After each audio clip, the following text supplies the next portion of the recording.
저희가 이렇게 축하하는 것으로 하겠습니다. 예, 5월 달에는 이렇게 하나님께서 우리에게 주신 관계성을 갖다가 감사하는 그런 날이 많죠. 스승의 날도 있고 부부의 날도 있고 성년의 날도 있고 5월 달에는 우리가 맺고 있는 관계성이 얼마나 감사하고 소중한지를 생각하는 그러한 달입니다. 이런 절기가 있어야 저희가 또 생각하게 되는 것 같아요. 하나님께서 구약 시대에 절기를 주신 이유도 자꾸 잊어버리니까. 그래서 오늘 한 달만큼 오늘만큼 어린이날이니까 우리 어린아이들 자녀들에게 좋은 것 해주고 또 기쁘게 해주고 그런 게 필요하겠죠. 좀 조이스쿨에서는 그렇게 해주고 있을 거라고 믿습니다. 여기 없지만 그렇습니다. 관계성은 너무나 중요함에도 불구하고 우리가 종종 이제 잊고 사는 것 같아요. 근데 하나님께서 에덴 동산을 만드셨을 때 에덴 동산의 관계성, 제가 여러 번 말씀을 드렸는데 에덴 동산이 에덴 동산일 수 있었던 이유는 먹을 게 많아서, 풍성해서, 뭐 반려동물이 많아서 그런 것도 아니고, 날씨가 온화해서 그런 것도 아니고, 뭐죠? 좋은 관계성을 누렸기 때문에, 하나님과 관계성이 좋고, 그 다음에 그러다 보니까 아담과 하와가 서로를 사랑하는 그 관계성 때문에 에덴 동산이 됐던 거죠. 그런데 죄를 짓고 난 다음부터는, 그 다음에는 관계성이 다 파괴되기 시작했어요. 하나님과 관계가 멀어지고 나니까 자연스럽게 그 다음에는 사람과의 관계성에도 금이 가기 시작을 하고 그래요. 그래서 이런 관계성이 파괴된 세상에서 살고 있는데 우리가, 하나님께서 이런 우리를 그만두시지 않으신 거죠. 우리가 이런 악한 세상 가운데서 계속 고통하며 사는 것을 하나님께서 너무나 불쌍히 여기셔서, 긍휼히 여기셔서, 내가 창조한 인간들을 위해서 내가 다시 정말 기쁨을 회복해야 되겠다. 그래서 예수님을 보내시고, 예수님을 보내셔서 우리와 하나님과의 관계를 회복시키시고, 그 다음에는 저는 예수님께서 이 땅에 교회를 만드시고, 교회를 만드신 다음에는 사람과 사람과의 관계를 회복시키시는 일을 주님께서 이제 하고 계시는 거라고 믿습니다. 그러니까 순서가 그렇게 되는 거죠. 하나님과의 관계가 먼저 회복이 되어야, 하나님의 관계가 회복이 되어야 그 다음에는 교회 내에서 사람들과의 관계가 회복이 되고, 특별히 모든 가정이 또 회복이 되고. 그래서 오늘 주제가 가정의 축복을 회복하는 교회라고 제가 정했습니다. 저는 가정의 축복을 회복하는 것이 이 시대의 교회의 사명이라고 믿습니다. 왜냐하면 그만큼 가정의 축복이 깨어진, 잃어버린 곳이 많기 때문이지요. 사실은 요새 아주 TV의 프로도, 어저께도 제가 한 TV의 프로를 봤더니 저출산 때문에 우리나라가 얼마나 위기인지를 막 설명하는 걸 갖다가 이제 앞으로 5부작으로 하겠다고 해가지고서 방영하는 것을 보았습니다. 저출산 문제가 심각하다 그러는데, 저같이 이제 공학을 하는 사람은 숫자 개념이 딱 들어오면 확실해지거든요. 그래서 지금 이게 얼마나 심각한 거냐면은 0.7명, 가임 여성 1인 한 분이 나올 수 있는 게 0.7명이라고 하는 것은 인구가 얼마나 빨리 줄어드는지를 딱 계산을 해보니까 엄청나더라고요. 200명의 성인이 있다면 그 다음 세대에는 몇 명이 되는 거예요? 70명이 되는 거예요. 70명. 200명이 70명으로 줄어듭니다. 그 다음에 70명이 되면 그 다음 세대는 몇 명이 될까요? 24명이 됩니다. 그러니까 두 세대가 지나면은 10분의 1이 줄어드는 거고, 그 다음에는 8명이 되는 거예요. 왜냐하면 남녀 200명 중에서 70명이 되는 거거든요. 200명이 있다가 70명이 되는 거고, 70명이 있다가 25명이 되는 거고, 그러다 보니까 이게 뭐죠? 3세대가 딱 지나게 되면은 거의 5%밖에 안 남는, 그러니까 인구 소멸이라는 말이 굉장히, 숫자로 계산해 보니까 저는 이 정도인지는 몰랐는데 숫자로 계산하니까 굉장히 심각한 거죠. 그래서 여러 가지 정부가 이제 해법을 제시한다. 그래가지고선 내는 해법들은 다 어떻게 하면은 경제적인 부담을 완화시키고 아이를 키우는 부담을 줄일 것인가에 다 몰려 있는데 실질적으로 그것이 해답일까? 그렇지 않다고 보는 거죠. 우리가 가정이 얼마나 축복이고 가정에서 우리가 얼마나 이제 행복한지, 가정의 축복을 회복하는 것, 그것이 진정한 근본적인 해결책이 아닐까요? 저희가 지난 그래서 수요일 날 거룩한 성회 때도 그것을 위해서 기도했고요. 저는 이 교회가 그래서 정말 중요하다. 가정의 축복이, 가정이라는 것이 얼마나 축복된 것인지를 우리 믿는 사람들이, 우리가 이 사회에 알려줄 필요가 있겠다라는 생각이 듭니다. 아울러서 우리 교회 청년 세대들을 축복합니다. 그죠? 우리 청년 세대를 축복하고 그리고 또 젊은 부부들을 축복하고 그러한 우리가 되었으면 좋겠습니다.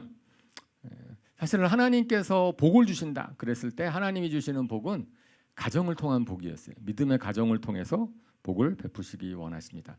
한 사람이 예수님을 믿으면 그 사람과 관계를 잇는 그런 가정들을 통해서 하나님의 은혜가 부어지기 시작을 하는 거죠. 아브라함이 이제 복을 받은 첫 번째 사람으로 하나님께서 지명해서 딱 선택했는데 그 복을 누가 누렸어요? 아브라함이 누렸나요? 그렇지 않고 아브라함 이후에 그 가정이 하나님께서 복을 주신 거지요. 창세기 18장 18절에서 19절 너무나 우리가 잘 아는 말씀인데 우리 같이 한번 한 목소리 읽겠습니다. 시작. 아브라함은 반드시 크고 강한 나라를 이룰 것이며 땅 위에 있는 나라마다 그로 말미암아 복을 받게 될 것이다. 내가 아브라함을 선택한 것은 그가 자식들과 자손을 잘 가르쳐서 나에게 순종하게 하고 옳고 바른 일을 하도록 가르치라는 뜻에서 한 것이다. 그의 자손이 아브라함에게 배운 대로 하면 나는 아브라함에게 약속한 대로 다 이루어 주겠다. 아브라함에게 주시는 복이 실질적으로 그 자손들에게 계속 들어가도록 하나님께서 축복을 하신 것이죠. 근데 성경에서 말하는 복은 세상에서 말하는 복과는 좀 달라요. 세상에서는 우리가 무언가를 갖다가 많이 가져야 되고 많이 누려야 되고 이것을 우리가 복받았다라고 이야기를 하는데 실질적으로 세상의 많은 것들은 좀 제로섬입니다. 내가 많은 거를 가지면 누군가가 많은 거를 못 갖는 사람들이 생기는 거지요. 그러니까 나는 놀면서 뭘 많이 얻었어. 그러면 어떤 사람은 열심히 일했는데도 얻지 못하는 사람들이 있는 겁니다. 이제 그런 경우가 참 많이 있어서 그런 면에서 내가 세상적인 복을 누린다, 바란다. 그것은 어떤 면에서는 우리가 하나님이 기뻐하시니 아닐 수 있겠다라고 생각하게 되는 거죠. 그래서 성경에서 말하는 복이 무엇인지를 저희가 좀 먼저 생각해 봤으면 좋겠어요. 아브라함에게 주시는 복이 뭘까? 그 다음에 하나님께서는 어떤 복을 주시기를 원하시는가? 사도행전 20장 34절에 35절 말씀 이것도 한번 읽어볼까요? 시작. 여러분이 아는 대로 나는 나와 내 일행에게 필요한 것을 내 손으로 일해서 마련하였습니다.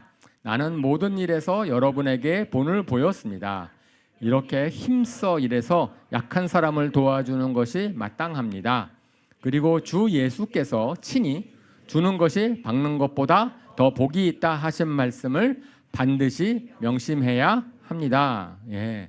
주는 것이 받는 것보다 더 복이 있다. 받는 것이 복이 아니라는 거죠. 그리고 오히려 주는 것이 받는 것보다 더 복이 있다라고 하시는 말씀.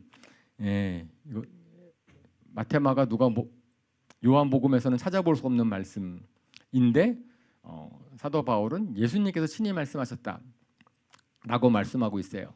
이 얘기는 사복음서는 원래 한참 뒤에 원래 예수님이 부활 승천하신 다음에 복음에 전해질 때는 제자들이 직접 전했거든요.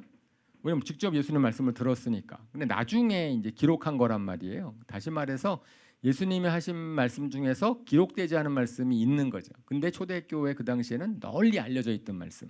그 중에 하나가 저 말씀인 것 같습니다. 주는 것이 받는 것보다 복이 있다라고 하는 말씀.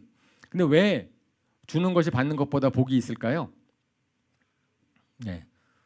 주는 것보다 받는 것보다 복이 있다라는 말씀이 믿어지세요? 예, 저거 믿는다면 많이 주실 것 같은데 우리가 주기를 원합니까? 받기를 원합니까? 예, 우리 받기를 원하는 마음이 있는데 성경에서는 주는 것이 받는 것보다 복이 있다고 하셨으니까 저 말씀을 먼저 이해하는 것이 필요할 것 같습니다. 저 말씀이 첫 번째, 저 말씀이 의미 있는 이유는 분명히 복을 주시는 분이 누구시기 때문에 하나님이시기 때문에 저 말씀이 맞습니다. 저 말씀이 맞는 이유는 복은 내가 쟁취하는 게 아니라 하나님이 주시는 것이에요. 그죠?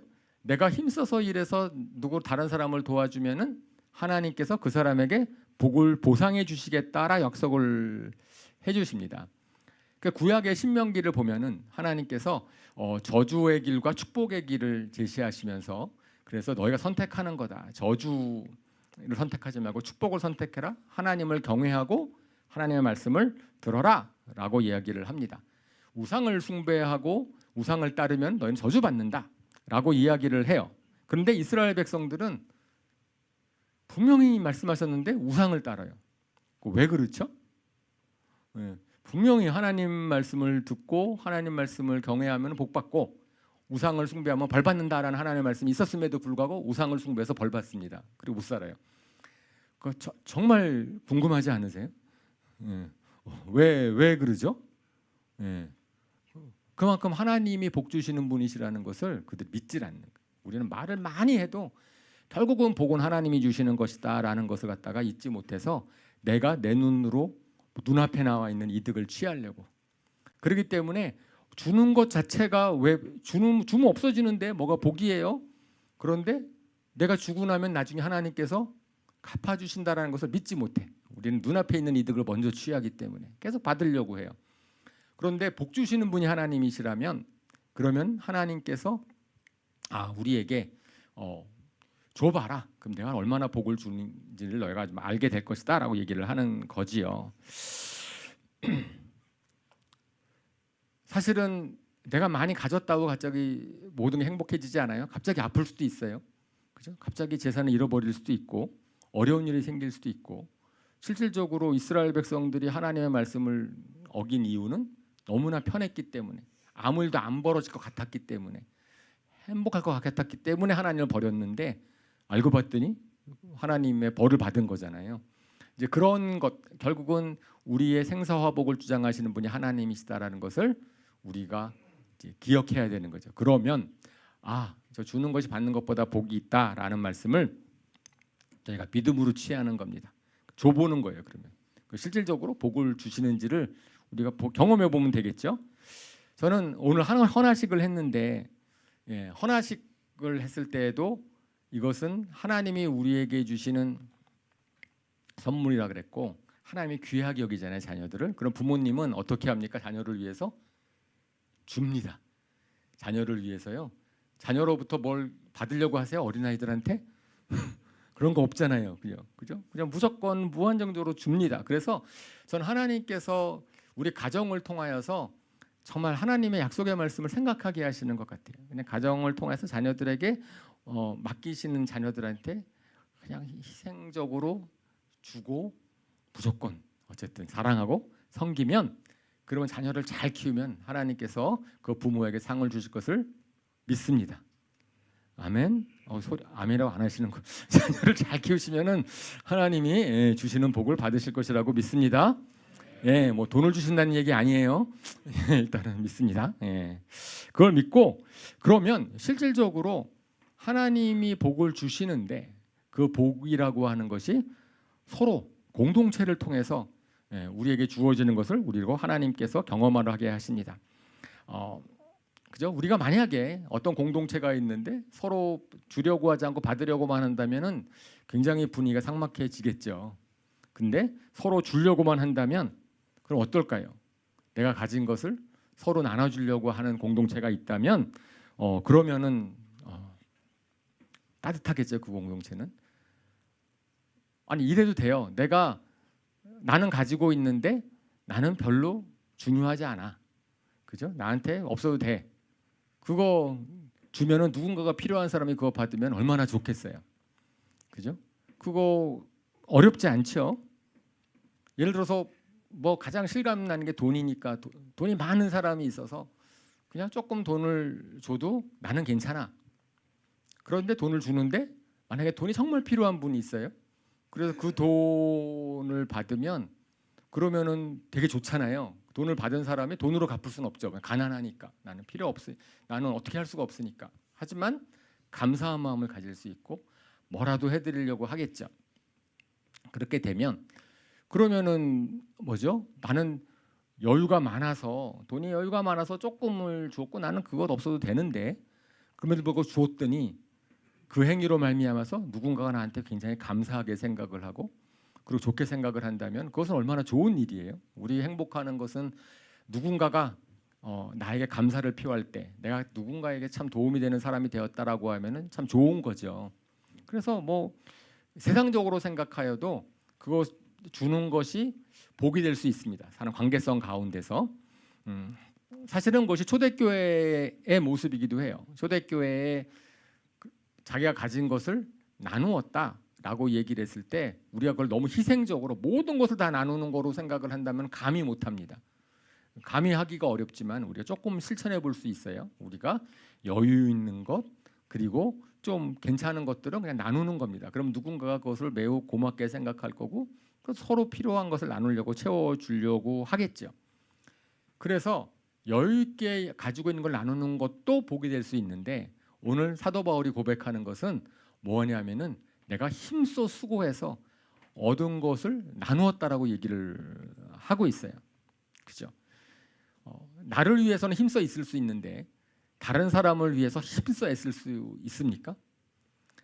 나를 위해서는 내가 가진 것을 하기 위해서는 열심히 일을 하는데 내가 다른 사람을 위해서 다른 사람을 도와주기 위해서 힘써 일한다. 네, 그럴 수 있으실까요? 네, 그럴 수 있기를 축원합니다. 아멘. 우리 예수님이 그러셨거든요. 우리 예수님이 이 땅에 오셔서 정말 잘 것도 없고 뭐 편안한 행복을 누리지도 않고 사람들 치유하시고 가르치시고 막 돌아다니셨거든요. 결국은 목숨까지 희생을 하셨습니다. 그런데 그 예수님을 믿는 우리들한테도 또 사도 바울을 통해서도 우리에게 말씀을 하시는 거죠. 우리가 서로 주려고 하는 그런 공동체를 이루어라 라고 말씀을 하시는 겁니다. 혹시 여러분들 교회로부터 뭘 기대하세요? 뭘 받기를 원하십니까? 그죠? 만약에 전부 다가 받기를 원한다고 한다면 그 교회 참 힘들 거예요. 그죠? 그런데 우리가 서로 주려고 하는 서로가 막 주려고 한다면 그러면 얼마나 좋은 교회가 되겠어요? 그죠? 서로가 주려고 하는 그렇게 돼서 복을 나누는 그것이 이제 주는 것이 복이 있다라는 말씀의 진정한 의미라고 저는 믿습니다. 그죠? 내가 소유해야지만 복을 받는 것이 아니라 사실 성경에서는 내가 서로 베풀려고 할 때 하나님께서는 아브라함에게 복의 근원이 되게 하겠다고 한 것처럼 하나님이 주시는 복은 주는 사람에게 넘친다라고 말씀을 합니다. 뭔가 줄 게 있어야 뭐죠? 줄 거 아닙니까? 그러면 하나님께서는 내가 잘 주려고 하면 그걸 계속 부어 주시겠죠. 더 잘 줄 수 있도록 그것이 하늘나라의 비밀이고 하나님이 복을 주시는 주권자이시다라는 것을 우리가 얼마나 믿을 수 있느냐라고 하는 거지요. 최근에 또 우리나라 저출산 문제도 심각하지만 노인 문제도 심각해서 그래서 연금 개혁이 화두입니다. 연금이고 곧 2055년도에 고갈날 때인데요. 그래서 저희가 수요일 날에도 기도할 때 기도 말씀을 드렸지만은 이제 우리나라 연금이 이대로 하면 안 되니까 그래서 연금 개혁 공론화위원회를 만들어서 2월 1일부터 그래서 4월 중순까지 나라에서 사람들 의견을 모아가지고 연금 개혁안을 만들었습니다. 그래서 재정안전안이랑 사회보장안 두 개를 만들어가지고 일단은 공론화위원회에서 시민대표 500명이 막 모여가지고 논의를 해서 2달 동안 공부를 열심히 하고 토론도 하고 그래서 만든 안이 이제 국민연금을 13%로 올리고 나중에 소득 대체율을 40%로 받고 하는 잘 모르죠 무슨 말인지 어쨌든 저도 잘 몰라요. 그냥 그렇게 이렇게 하면 된다라고 하는 안을 만들었어요. 그래가지고 지금 국회 연금 특위에 올라가서 이제 논의한다고 합니다. 그러니까 국가가 책임져야 된다. 그리고 그러니까 반반이래요. 우리 스스로가 나중에 노인이 돼가지고선 잘 먹고 살려면 이 정도는 돈이 돼야 되니까 우리 연금을 미리 붓는다라는 개념이죠. 근데 그것만 갖고선 재정이 채워지질 않아. 그래서 결국은 국가가 책임져야 되는 그 조화를 잘 이루는 정책을 지금 만들려고 애를 쓰고 있습니다. 그런데 나이가 드셨는데 그 나이 드신 분들을 국가가 책임지는 것으로 해결이 될까요? 옛날에 연금이 없었을 때는 어떻게 됐을까? 우리나라 시대에는 어떻게 됐을까? 그것은 당연히 자식들이, 가정들이 부모를 책임지는 거고, 성경에서는 부모를 돌보지 않은 자식은 안 믿는 사람보다 더 악한 자다라고까지 얘기를 하시고, 하나님께서 십계명을 주셨을 때 제일 먼저 주신 계명이 뭐예요? 부모를 공경하라. 그래서 부모에게 받은 은혜, 자기가 자랄 때까지는 부모가 자녀를 위해서 희생하고 섬기지만 그 다음엔 나중에는 자녀들이 부모를 공경하는 것, 사실은 그렇게 됨으로써 하나님께서 지속 가능한 그런 가정의 축복으로 사람 살도록 만드셨어요. 그런데 이제 가족 관계가 깨지고 애 안 낳고 저출산이 되고 오래 살게 되고 하니까 이제 문제가 생기는 거지요. 그랬을 때 그런 근본적인 해결책, 우리나라가 OECD 노인 빈곤율이 최고 43%라고 하고 평균의 2배라고 하고 압도적인 1위라고 하는데, 이 문제를 해결하는 방법도 우리가 가정이 회복돼서 진정으로 가족 간에 있어서 자녀가 부모를 공경하고 그 다음에 부모가 자녀를 잘 키우는 이 가정이 돼야 되잖아요. 근데 그렇게 되지 않은 경우에 그렇지 못할 분도 있죠. 자녀가 없는 분도 계시고 자녀가 어쨌든 같이 할 수도 없으니까 그럴 때는 성경에서 뭐라고 되어 있어요? 교회가 돌보라고 되어 있어요. 교회가 과부를 돌보라고 되어 있고, 그래서 뭐 60세 이전에는 그 당시 60세가 어른 노인이셨나 봐요. 저희는 지금 60세 일하고 있는데 60세가 노인 과부는 교회가 돌보고 그 이전의 분들은 일해서 스스로 돈 벌라고 해라라고 성경에 기록되어 있지 않습니까?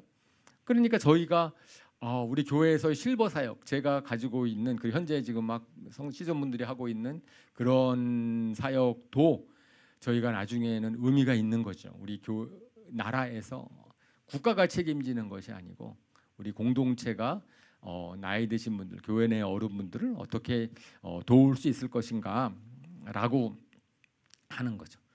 그러니까 실질적으로 성경에서는 사람들이 뭔가를 가져야지만 내가 복이다라고 생각하는 거랑은 완전히 다른 방향으로 주는 것이 복이다. 그리고 주는 자에게 하나님께서 복을 내려주실 것이다. 그것이 뭐 물질적인 복일 수도 있지만 그것보다는 관계성의 복을 주시고 서로가 서로를 책임지는, 어저께 그 저출산에 대한 프로에서 사실은 되게 반갑던데 우리 서울대 진미정 교수님이라는 분이 오셔서 이제 강연을 했거든요. 그분이 예전에 우리 교회를 오래 다니셨던 분이어서 이제 반가운 분이 이제 TV에서 뵀습니다.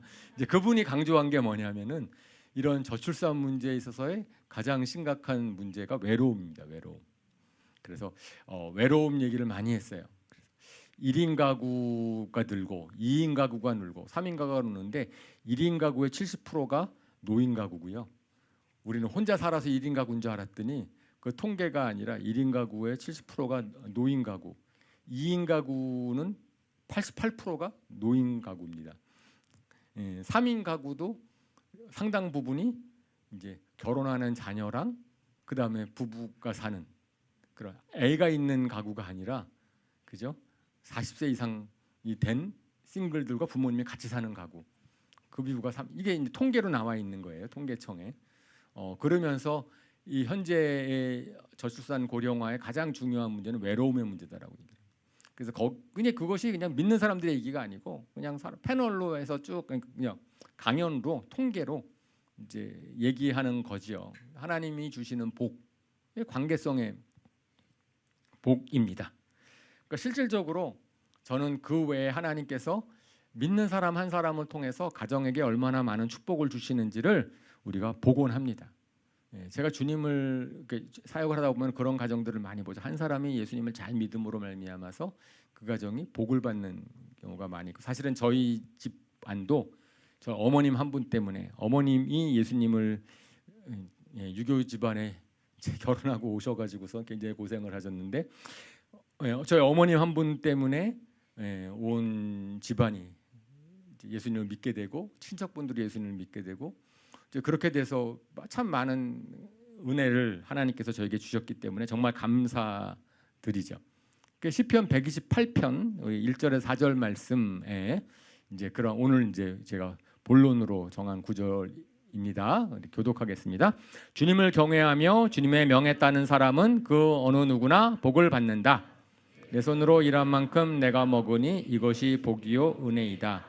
내 집 안방에 있는 내 아내는 열매를 많이 맺는 포도나무와 같고 내 상에 둘러앉은 내 아이들은 올리브 나무의 묘목과도 같다. 주님을 경외하는 사람은 이와 같이 복을 받는다.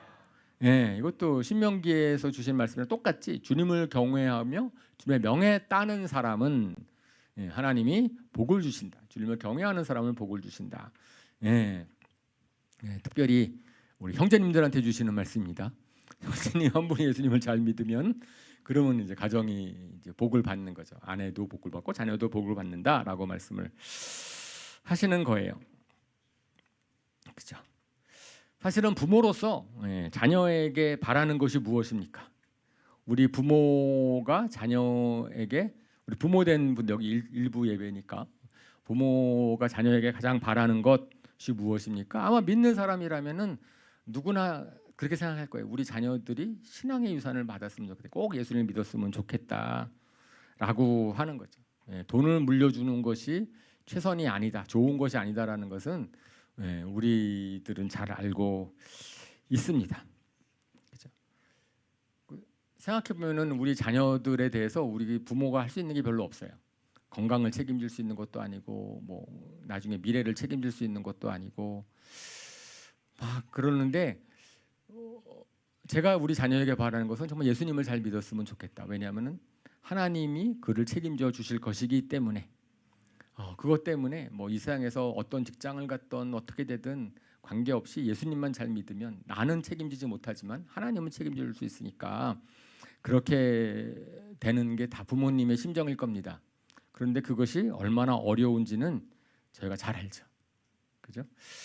하나님을 잘 믿고 하나님을 경외하고 주님을 따라 살았다라고 했는데 자녀들의 믿음이 그렇게 자라나질 않아서 부모님의 생각과 달라서, 그래서 얼마나 이제 마음 아픈 부모님들이 많이 계십니까? 그래서 우리가 MK, PK 이런 단어가 있잖아요. 그죠? 뭔지 아시죠? MK, PK 선교사의 자녀, 미셔너리 킷, 그 다음에 PK, 패스터스 킷.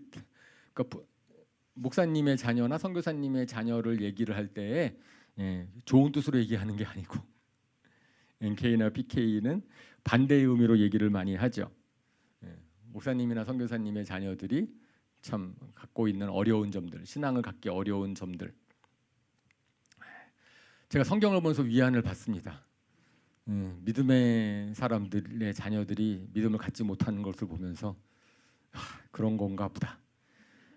이삭은 믿음이 좋았는데 야곱은 왜 저 모양이고, 야곱 이후에 그 자녀들은 또 왜 저렇고, 다윗은 믿음이 좋았는데 솔로몬은 왜 저렇고, 사무엘은 믿음이 좋았는데 사무엘의 아들들은 왜 저렇고, 그럼 그들이 믿음 얘기를 안 해서 그럴까?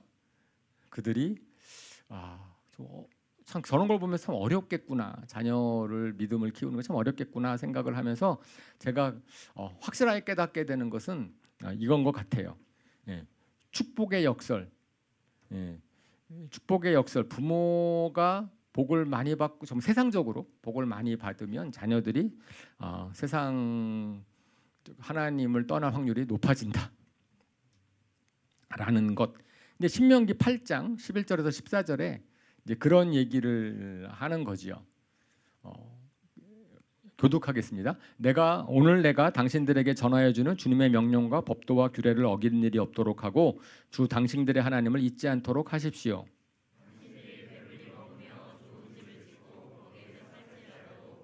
또 당신들의 소와 양이 번성하고 음과 금이 많아져서 당신들의 재산이 늘어날지라도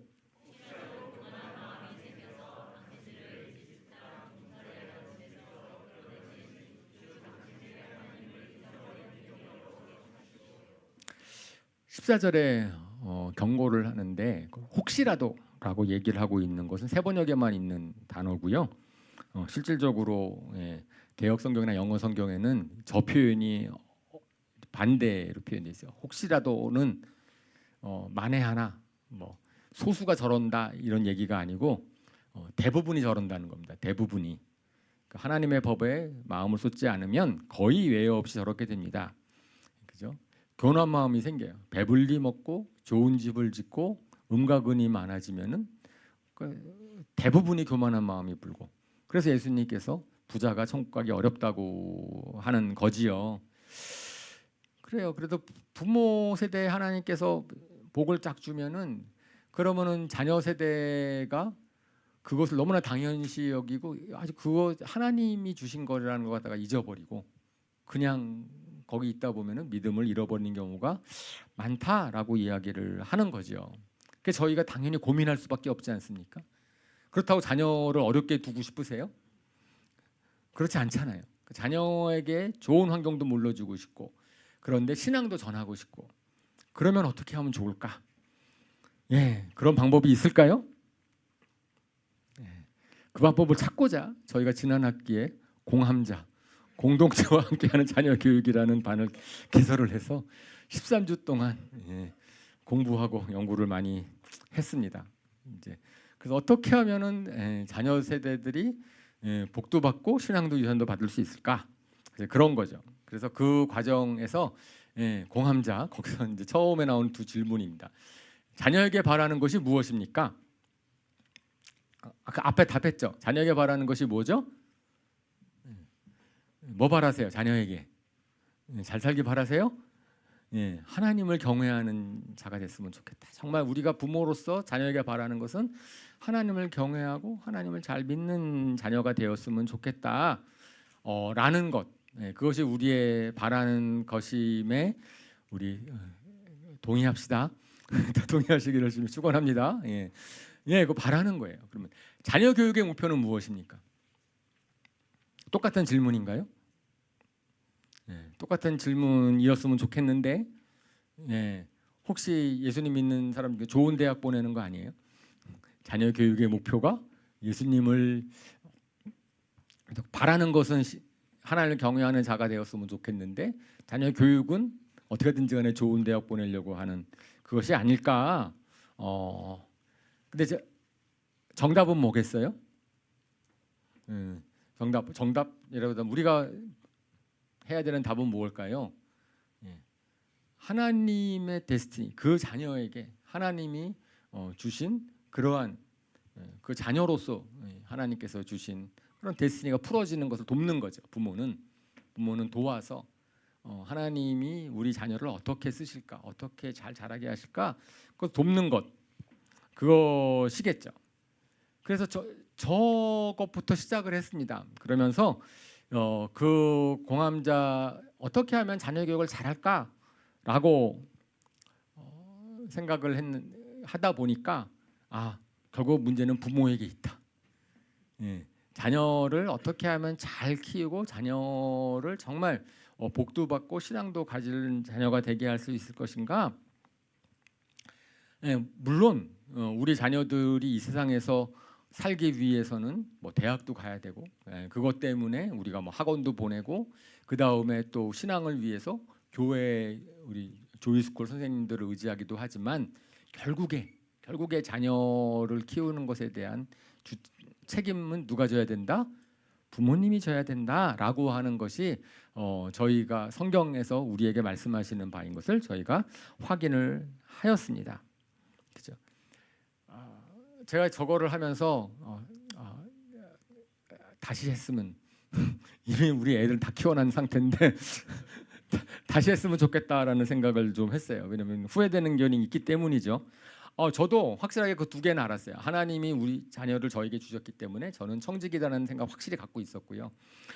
그 다음에 자녀를 내 마음대로 할 수 있는 게 아니라 자녀를 존중해 줘야 된다라고 하는 것은 이제 제가 알고 있었습니다. 그래서 저도 자녀에게 강요하지 않았고 자녀를 존중해 주려고 우리 자녀들은 그렇게 저를 생각해 줄 거라고 믿는데 나중에 물어보세요. 이제 존중해 주려고 애를 썼고 자녀를 하려고 애를 썼다. 이거는 제가 하려고 했는데 그럼에도 불구하고 저희가 좀 못한 게 많이 있더라고요. 성경에서 부모로서의 역할 제가 너무 좀 무책임했구나라는 것을 많이 깨달았습니다. 그죠? 그래서 자녀 교육보다 먼저 필요한 것이 있는데 그것은 성경적인 부모 교육이다라는 것을 제가 깨달았습니다. 그래서 자녀가 정말 복을 받고 신앙의 유산을 잘 받으려면은 우리 부모가 배워야 되는구나. 부모가 바뀌어야 되는 거구나. 부모 교육이 필요하구나라는 것을 제가 깨닫습니다. 제가 이제 결혼하는 부부들을 앞두고 결혼 세미나를 하거든요. 결혼 세미나를 하면서 이제 성경에서 얘기하는 결혼이 무엇인지 그리고 남편과 아내는 어떻게 해야 되는지를 갖다가 쭉 하는데 꽤 양이 많아요. 그래서 3번에 걸쳐서 가르치고 여기서 배우신 분들이 좀 여러분 계실 거로 알고 있는데 옛날이지만 좋았죠? 배우신 분들. 근데 그런 것들은 세상에서 안 가르쳐 주거든요. 결혼을 했는데 그 다음에 어떻게 살아야 되는지에 대해서 우리가 결국은 보는 것은 뭐 세상에 다른 사람들 얘기를 듣거나 그러거나 뭐 책을 보거나 해야 되는데 다 잘못 가르치거든요. 왜냐하면 성경에서 하나님께서 결혼을 만드셨으니까 하나님이 제일 잘하는데 하나님이 가정을 만드셨으니까 하나님이 제일 잘하는데 그런데 사람들이 이렇게 하는 게 행복하다라고 얘기하는 것이 틀린 게 되게 많죠. 그래서 이제 성경적인 결혼에 대한 가르침은 되게 좋아하십니다. 대부분. 그래서 생각해 보면은 자녀 교육을 하는 것도 우리가 배운 적이 없는 것 같아요. 성경에서는 자녀를 어떻게 키워라, 성경에서는 어떻게 하는 게 좋다라는 것을 이거를 좀 성경적인 말씀으로 배워야 되겠다라는 생각이 있는 거지요. 확실하게 부모 교육이 필요한 이유는 교육은 지식이 아니라는 것 때문에 그러하지요. 예수님께서 제자들을 어떻게 교육시키셨습니까? 3년 동안 같이 사셨어요. 3년 동안 같이 사셨어요. 뭐 학교를 열어가지고 뭐 매일 일로 출근해. 그러면 내가 가르칠게. 이렇게 해서 가르치시지 않고 예수님께서 3년 동안 사시면서 가르쳤는데 마찬가지로 부모님이 자녀들에게 교육하는 것은 삶으로 가르쳐야 된다라는 것이 이제 얘기하는 거거든요. 그러면 나는 이렇게 살 테니까 너는 다르게 살아. 계속 이렇게 얘기하고 있는 거죠. 부모들은 자녀들한테 나를 본받지 말고 우리 성경 가끔가다 운전하다 보면은 차 앞에 딱 써 있습니다. Do not follow me, follow Jesus. 이렇게 써 있는. 근데 좀 험한 운전을 해요. 그러면 이제 그런 걸 딱 보면은 저를 본받지 말고 예수님을 본받으세요. 뭐 이제 이러는 것처럼 이제 우리 부모로서 실패하는 모습들을 너는 그 본받지 말아라. 이제 그리고 너는 다르게 살아라고 얘기하는 것이 잘 안 먹힌다라고 이야기를 하는 거죠. 그래서 저희가 우리가 부모 교육, 부모 세미나를 좀 해야 되겠다. 자녀를 어떻게 하면 키우면 좋을지 뭐 그런 거를 했습니다. 그 다음에 두 번째는 이게 이게 정말 어렵고 저희가 어떻게 할지 모르겠는데 자녀들이 나의 하나님을 찾도록 도와주어야 할 것입니다. 사실은 이것은 너무나 잘하는 거죠. 요한복음 1장 12절 13절의 말씀 읽어볼까요? 시작. 그러나 그를 맞아들인 사람들 곧 그 이름을 믿는 사람들에게는 하나님의 자녀가 되는 특권을 주셨다. 이들은 혈통에서나 육정에서나 사람의 뜻에서 나지 아니하고 하나님에게서 났다. 혈통으로 낳지 않아서 부모님이 아무리 신앙이 좋아도 자녀가 신앙이 좋아지지 않는다라고 하는 거죠. 거꾸로가 참 많은 것 같아요. 저희도 저희 자녀를 키워보면서 내가 교회 사역을 하고 있으니 너희들이 교회를 빠지면 안 된다. 내가 교회를 하고 있으니 너는 좀 자녀들이 부담을 가져요. 제가 교회 사역을 하는 것 때문에 자녀들이 그 교회를 다니는 것이 의무감과 책임감. 나중에 사춘기가 딱 들어서니까 거기에 대한 반감.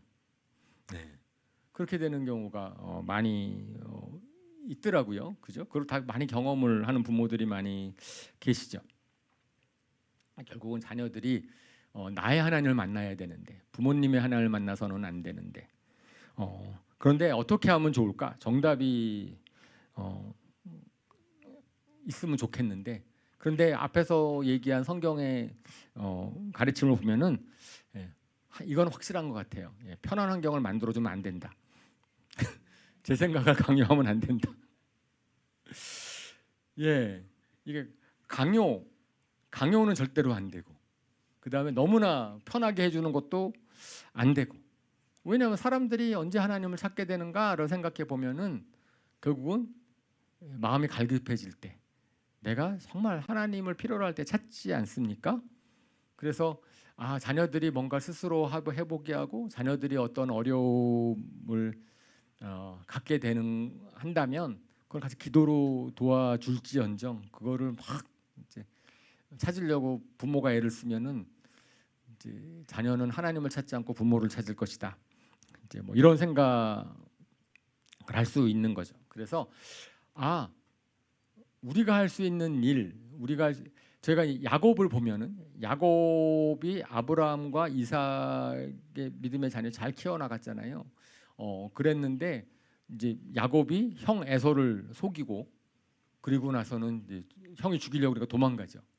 도망가면서 돌베개를 베고선 이제 잠을 잘 때 그때 하나님이 나타나십니다. 하나님 야곱에게 나타나셔서 뭐라 그러시냐면은 나는 아브라함의 하나님, 이삭의 하나님이다라고 얘기를 해요. 내가 너를 도와주겠다라고 약속을 주십니다. 그러니까 야곱이 그 하나님이 나타나신 다음에 뭐라고 고백을 하는지가 그게 의미 있는데 하나님이 저를 도와주시면 하나님이 저의 하나님이 되실 것입니다라고 얘기를 하는 거예요. 그러니까 아브라함과 이삭의 이야기를 많이 들었어도 야곱에게 있어서의 하나님은 나의 하나님이 아니에요. 나의 하나님이 언제 되냐면은 야곱은 한참 뒤에 됩니다. 하나님이 돌아오게 되고 그다음에 결국은 베델로 올라가라라고 하는 말씀을 들을 때 그제서야 야곱이 이제 하나님이 나의 하나님으로 고백이 되는 거죠. 저는 그 과정 가운데서 우리 부모가 한 중요한 일이 있다고 생각을 하는데 그것은 어려운 일이 있을 때 하나님을 찾을 수 있도록 하나님에 대해서 잘 설명을 해줘야 되는 거죠. 하나님을 찾을 수 있도록 하나님이 어떤 분이신지를 설명해 주는 건 부모의 책임인데 그 자녀가 하나님을 찾게 되는 것은 그거는 부모로서 참 어쩔 수 없는 것 같다라는 생각이 듭니다. 그래서 저희가 결국은 이제 우리 자녀를 위해서 기도해야 되겠다. 자녀들이 하나님께 돌아오도록 기도를 하는 것 그것이 우리가 할 일이지 어떻게 하나님을 찾게 될지는 혹시 아는 분 있으면 저한테 알려주세요. 제가 그럼 그것을 가지고 설교를 전해드리겠습니다. 잘 모르겠어요. 제가 잘 모르겠고 그 대신 하나님께서 우리 자녀를 끝까지 붙잡아 주시도록 우리가 기도할 필요가 있습니다. 그런데 그거 말고 또 할 수 있는 게 있죠. 우리가 결국은 자녀들이 나의 하나님을 찾도록 도와줄 수는 있는데 그것이 영적인 맹모삼천을 해야 되겠다라는 생각을 하는 겁니다. 우리가 교육하면은 가장 많이 이제 예화로 드는 게 맹자의 맹자의 어머니가 했던 맹모삼천 아닙니까? 맹자의 어머니가 이사를 3번 갔다. 첫 번째는 어디였죠? 집이 공동묘지에 있으니 맨날 공만 하더라. 그래서 두 번째로 이사 간 곳이 시장으로 갔더니 장사만 하더라. 그래서 3번째로 갔더니 서당에 갔더니 공부를 하더라. 우리 요즘에 많은 분들이 꼭 강남으로 이사를 가더라고요. 자녀가 고등학교만 되면 많은 분들이 왜요? 학원이 많아서 공부시키려고. 얼마나 끔찍한지. 거기 가지 마세요. 그 동네. 그 동네 많이 가면은 분위기가 그러니까 학원 안 보낼 수가 없다 그러고 안 보내면 불안하다 그러고 그래서 제일 좋은 방법은 강남으로 이사 안 가는 겁니다. 그래서 강남으로 이사 안 가면은 그냥 편안하게 자녀를 키울 수 있어요. 그냥 환경이 중요한 거죠. 환경이. 그래서 어디서 우리 자녀들이 많이 있게 하는가, 많이 있게 하는 게 좋을까? 사실은 그런 것 때문에 모든 교회들이 고민을 하고 있죠. 교회들이. 그래서 교회들이 우리 홈스쿨링도 하고, 우리 수원교회는 다니엘 학교도 하고, 신천교회도 홈스쿨링하고 다 홈스쿨링 합니다. 그래서 이제 좀 주변에 믿음의 사람들이랑 같이 어울리도록 하는 것이 참 좋겠다. 그거는 우리가 해줄 수 있는 일이라는 생각이 듭니다. 사람들은 결국은 아이들은 자기가 좋아하는 사람의 영향을 받는 것 같아요. 좋아하는 사람이 생기면 그 사람을 이제 따라하려고 하고 그 사람 얘기를 들으려고 하고 그렇게 되는데, 문제는 하나님을 좋아하기가 어렵다는 겁니다. 하나님 좋아한다는 얘기는 약간 감정적인 거거든요. 근데 하나님은 가까이 계신 분이 아니에요. 아이들이 느끼기엔 정말 너무나 멀리 계신 분이죠. 실질적으로. 그렇게 하기 때문에 우리가 하나님을 잘 믿는 사람을 좋아하게 만드는 것이 이게 좋은 거죠. 그죠? 하나님을 잘 믿는 사람을 좋아하게 만드는 환경을 만들려고 애쓰는 것, 대부분의 사람들은 보면은 하나님의 말을 믿지 못하는 이유가 믿음이 없어서 그런 거 아닌 것 같아요. 왜냐하면 사람들은 사람 말은 너무나 잘 믿어. 나는 참 믿음 갖기가 어려워요. 그 얘기는 나는 원래 의심이 많아서 사람 말 잘 못 믿어요. 이런 의미는 아닌 게 맞는 것 같습니다. 왜냐하면 대부분의 경우, 많은 경우 보면은 사람들 말은 지나치게 잘 믿어요. 하나님 말을 안 믿을 뿐이야 그냥. 그죠? 내가 믿음이 없는 게 아니라 내가 그냥 누구의 말에 귀 기울이냐의 문제인 거지요. 그래서 하나님께서 침례 요한을 보낸 거잖아요. 예수님을 사람들 믿게 해야 되는데 예수님을 믿게 하기 위해서 침례 요한을 보내셔서 침례 요한의 말은 믿게, 그러니까 사람을 통해서 예수님을 믿을 수 있도록 하는 게 우리를 배려하시는 거인 것처럼, 그러면은 우리도 그죠? 우리 아이들이 좋아할 수 있는 사람들을 계속 이제 환경으로 만들어 주는 것이 필요하겠다라는 생각을 하는 겁니다. 우리 조일련 선생님이 그래서 중요해요. 조이스쿨 선생님들이 참 중요합니다. 조이스쿨 선생님, 조일련 아이들 선생님들을 아이들이 좋아하잖아요, 보통. 그죠? 잘 좋아해가지고 그러면 그 선생님들의 말을 잘 들을 터이니까 자신을 무시하고 야단치는 사람 좋아하지 않습니다. 그래서 진짜 아껴주고 사랑해주는 사람을 좋아하잖아요. 그래서 예수님을 사람들이 좋아했죠. 예수님이 그런 분이셨으니까. 예수님은 사랑해주고 아껴주고 그랬어요. 바리새인 사람들은 막 혼내고 너는 뭐 저랬어요. 그랬을 때 예수님은 그렇지 않았습니다. 그렇죠? 그래서 저는 이제 우리 교회가 그런 거를 얘기를 많이 제공해 줘야 되겠다. 우리 다음 세대들에게 우리 이제 믿음의 사람들을 같이 어울릴 수 있는 환경도 많이 만들고, 그리고 좋은 프로그램도 계속 공급해 주고. 그래서 저는 이제 조이뱅크 프로그램이 이제 그런 역할을 잘 할 수 있을 것이라고 기대합니다. 믿습니다. 우리 믿음을 가지신 우리 C존, B존, 우리 여기 어른 세대들이 있잖아요. 우리 자녀 세대들에게 좋은 것을 많이 주고, 그러므로 기회도 많이 만들어주고 그들이 또 여러분들 좋아할 수 있게 되기를 주님의 이름으로 축원합니다. 아멘. 그리고 끝에 우리가 할 수 있는 네 번째가 있는 것 같은데, 저는 그것이 우리 자녀들에게 비전을 주는 거예요. 너희 하나님의 데스티니가 무엇인지를 알려주는 것인데, 그것은 어떻게 가능하냐면은 세상에 영향력을 끼치는 연습을 하는 거죠. 세상에 좋은 일을, 세상에 우리가 뭔가를 할 수 있는 그러한 존재다라는 것을 깨닫게 해 주는 겁니다. 그래서 사실은 우리가 자녀 교육의 모델로 삼아야 되는 것이 예수님의 제자 교육인 것 같아요. 예수님이 영적인 부모처럼 그 제자들을 키울 때 첫 번째 같이 살았죠. 삶으로 교육을 하였잖아요.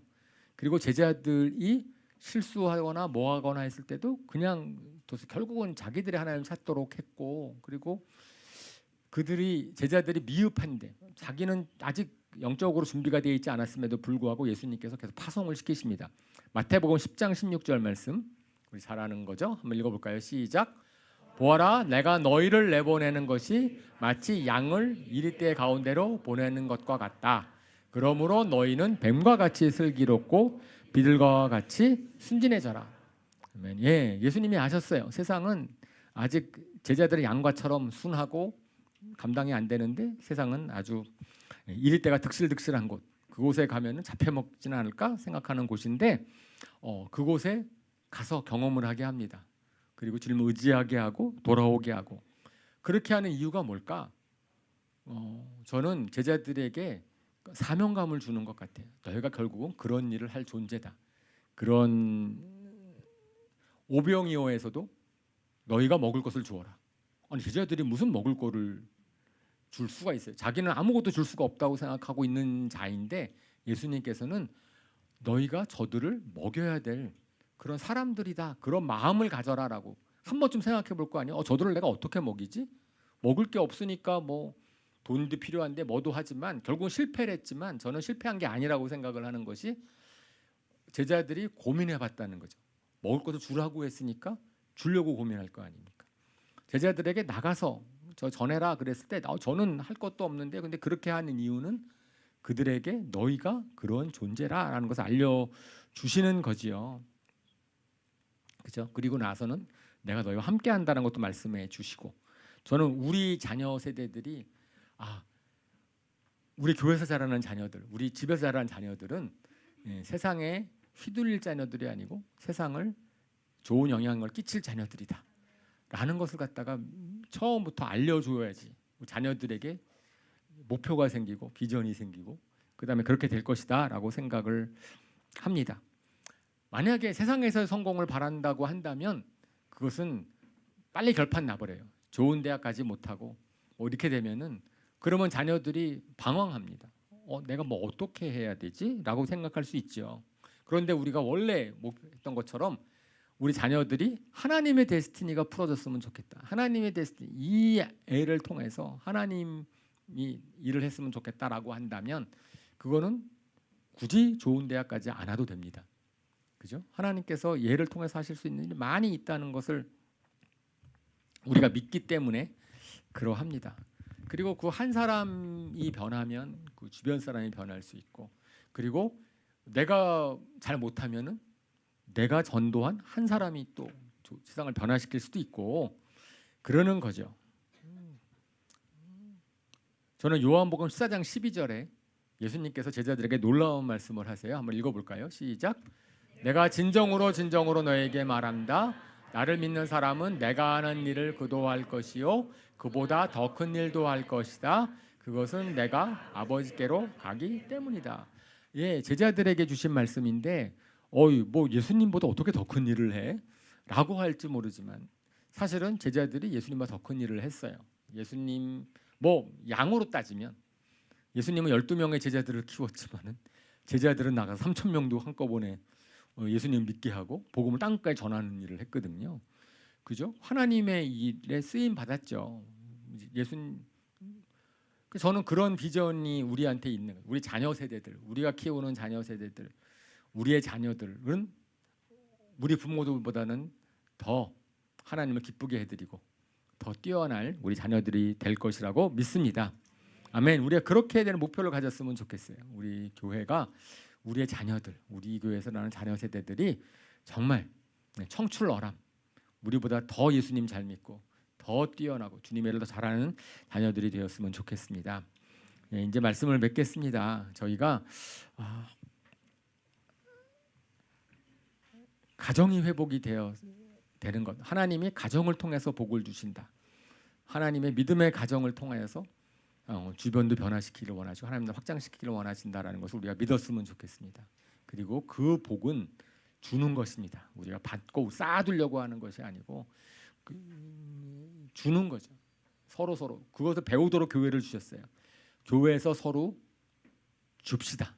아멘. 무엇이든지 간에 같이 나누고 주고 우리 자녀들이 또 그것을 보고 배울 것이고 그렇게 되면 우리가 이제 할 수 있는 4가지 실천 사항에 대해서 제가 정리를 해봤는데 첫 번째로는 우리 부모 교육 우리 교회가 할 겁니다. 부모 교육 이제 나중에 하면은 다 참여하셔서 우리 같이 배웠으면 저도 배우고 같이 배웠으면 좋겠습니다. 둘째는 우리 자녀들이 나의 하나님이 되도록 우리는 사실 부모가 할 수 있는 일은 많지 않아요. 그것은 기도하고 그리고 우리 자녀들한테 그냥 계속 본을 보이는 겁니다. 그래서 저희가 조이 패밀리 예배를 다시 시작하려고 해요. 조이 패밀리 예배에는 우리 부모랑 자녀들이 같이 다 예배를 드리고 우리 가족이 한 달에 한 번 우리 조이 패밀리 예배를 이제 시작하려고 합니다. 예, 그 주에는 셀 안 해요. 조이 패밀리 예배 참여를 합니다. 예. 그리고 이제 그렇게 함으로써 우리 자녀들과 같이 예배를 드렸으면 좋겠고, 세 번째로는 우리가 이제 교회에서 영적인 분위기, 자녀들을 위해서 영적인 면모 상천을 하도록 분위기를 잘 만들려고 할 거고, 마지막으로는 우리 자녀들이 세상에 영향을 끼치는 비전을 심어주도록 애를 쓰려고 합니다. 그래서 우리 자녀들을 우리가 응원했으면 좋겠어요. 그들이 우리보다 더 뛰어난 하나님의 자녀, 하나님의 일꾼들이 되기를 주님의 이름으로 우리가 축복합시다. 아멘. 예, 우리 시간에 잠깐 눈을 감고 우리 자녀를 올려드렸으면 좋겠습니다. 우리 교회의 다음 세대를 올려드렸으면 좋겠습니다. 우리가 축복하는 기도를 합시다. 정말 우리 교회에서 우리 자녀들이, 우리 다음 세대들이 잘 자라나게 하여 주시고 우리 가정들이 회복되게 하여 주십시오. 같이 기도하시겠습니다.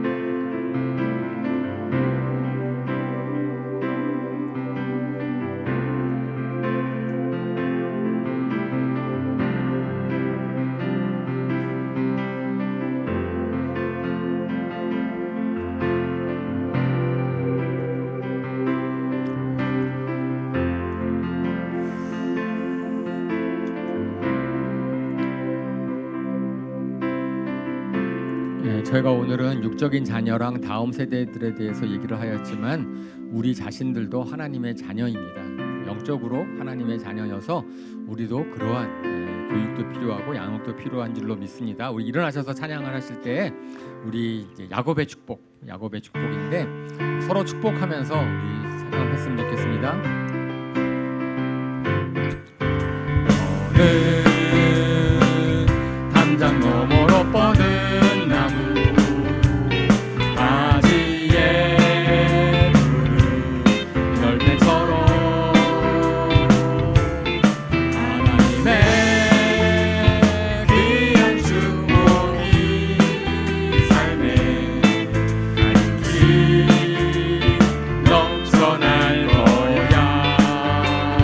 서로 축복하면서 합시다. 너는 어떤 시련이 와도 이겨내 항상 dar 있어. 전능하신 하나님께서 너와 언제나 함께 하시리.